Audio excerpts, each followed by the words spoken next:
faible volatilité du Bitcoin assez anormale et inhabituelle. Elle dure, et on verra si ça finit par se dénouer dans les prochaines semaines ou pas.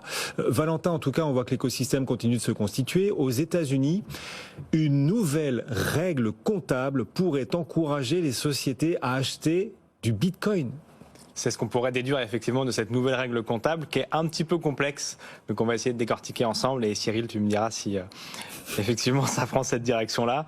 Ça vient déjà, cette directive de la FASB, qui est une association non gouvernementale à qui la SEC a confié des compétences pour établir les normes comptables pour le pays. Ça, c'est pour la compréhension de l'annonce qui a été faite la semaine dernière.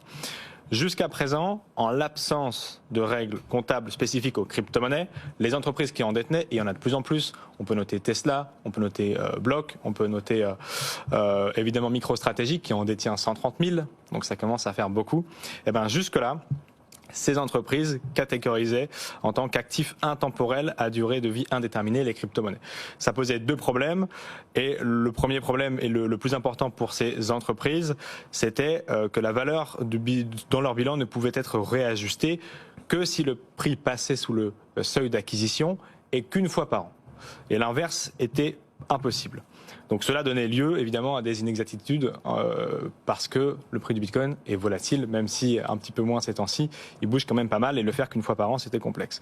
Désormais, le Bitcoin peut être catégorisé comme un actif à part entière qui peut être réajusté à sa juste valeur en permanence et donc être plus proche de la réalité des bilans des entreprises qui en détiennent et du marché des cryptos.